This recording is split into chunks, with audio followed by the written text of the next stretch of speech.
சிவகங்கை மாவட்டத்தில் உள்ள அரசு மருத்துவக் கல்லூரி மருத்துவமனை மற்றும் 35 ஆரம்ப சுகாதார நிலையங்களிலும் தினந்தோறும் சுமார் நூற்றுக்கணக்கானோர் சிகிச்சை பெற்று வருகின்றனர். மாவட்டத்தில் மக்களை தேடி மருத்துவம் திட்டம் தொடங்கப்பட்டு இதுவரை உயர் இரத்த அழுத்தத்திற்கு 49,000 பேரும், சர்க்கரை நோய்க்கு 35,000 பேரும் பயனடைந்துள்ளனர்.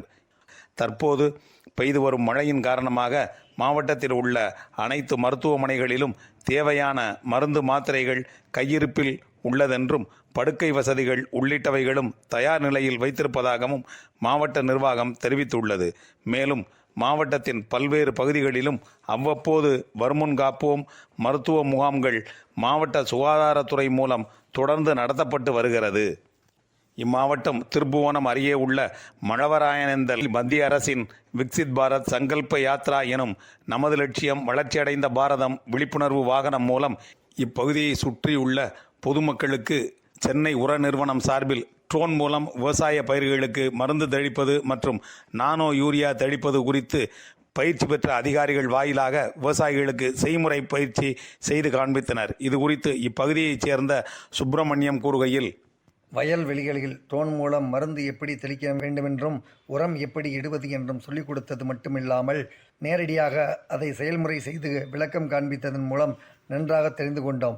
இவ்வாறு நவீன தொழில்நுட்பத்துடன் விவசாயம் செய்வதன் மூலம் செலவுகளை குறைக்க முடியும் என்பதுடன் வேலையும் சுலபமாக இருக்கும் என்பதை தெரிந்து கொண்டோம். வேலைக்கு ஆட்கள் கிடைக்காத இந்த சூழலில் இந்த தொழில்நுட்பத்தில் சரியான அளவு பயிர்களுக்கு உரம் கிடைப்பதுடன் மருந்தும் தெளிக்க முடியும் என்பது தெளிவானது. இத்தொழில்நுட்பத்தில் சரியான அளவு பயிர்களுக்கு உரம் கிடைக்கிறது. தொழில்நுட்பத்தின் மூலம் பணம் மிச்சம், உழைப்பின் பளு குறைவு. வேளாண் பயிற்சி நிலையத்திலிருந்து இதை செய்து காண்பித்ததோடு மத்திய அரசால் செயல்படுத்தப்படும் இத்திட்டத்தை எடுத்துரைத்தது தேவையானது மட்டுமல்ல, அவசியமானதும் கூட. இது என்னை போன்ற படித்த விவசாயம் செய்ய நினைக்கும் பட்டதாரிகளுக்கு பயனுள்ளதாக இருந்தது. சிவகங்கை மாவட்டத்தில் 12 ஆசிரியர்கள் இந்த ஆண்டு தமிழக அரசின் கனவு ஆசிரியர் விருதுக்கு தேர்வு செய்யப்பட்டுள்ளனர். ஆண்டுதோறும் அரசின் திட்டங்களை மாணவர்களிடம் கொண்டு சேர்ப்பதிலும் பாடத்திட்டங்களை திறம்பட நடத்துவதிலும் சிறந்து விளங்குபவர்களை கௌரவிக்கும் விதமாக இவ்விருது வழங்கப்பட்டு வருகிறது. மாநிலம் முழுவதும் 380 பேர்கள் தேர்வு செய்யப்பட்டுள்ளனர். இவர்களில் இம்மாவட்டத்தைச் சேர்ந்த ஊராட்சி ஒன்றிய தொடக்கப்பள்ளி ஆசிரியர்கள் 5 பேர் உள்ளிட்ட 12 ஆசிரியர்கள் தேர்வாகி உள்ளனர். மாவட்டத்தில் மக்களுடன் முதல்வர் திட்டம் நகராட்சி, பேரூராட்சி மற்றும் கிராம ஊராட்சி பகுதிகளிலும் துவக்கி வைக்கப்பட்டது.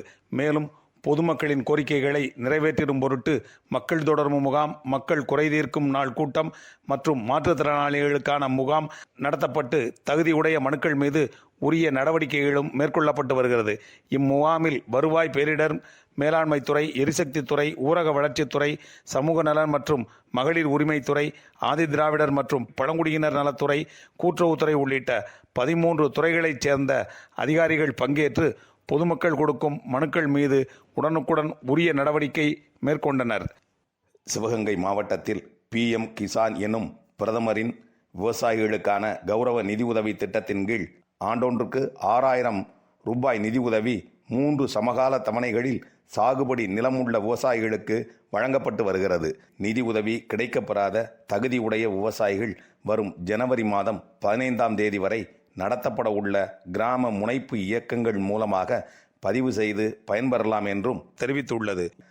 மாவட்டத்தில் மதுவிலக்கு மற்றும் ஆயத்தீர்வைத்துறை சார்பில் பள்ளி, கல்லூரி மாணவர்கள் மற்றும் பொதுமக்களிடையே மது அருந்திவிட்டு வாகனம் ஓட்டுவதற்கு எதிரான விழிப்புணர்வு பிரச்சாரம் மற்றும் போதைப்பொருள் பயன்பாட்டிற்கு எதிரான விழிப்புணர்வு நடவடிக்கையின் ஒரு பகுதியாக மாரத்தான் போட்டி ஆட்சித்தலைவர் வளாகத்திலிருந்து தொடங்கி 5 கிலோமீட்டர் தூரம் நடைபெற்றது. 14 வயது முதல் 18 வயதிற்குட்பட்டோர் மற்றும் 18 வயது முதல் 30 வயதிற்குட்பட்டோர் என 2 பிரிவுகளாக நடத்தப்பட்டு போட்டிகளில் வெற்றி பெற்றவர்களுக்கு ரொக்கப்பரிசு, கேடயம் மற்றும் சான்றிதழ்களை ஆட்சித்தலைவர் வழங்கி சிறப்பித்தார்.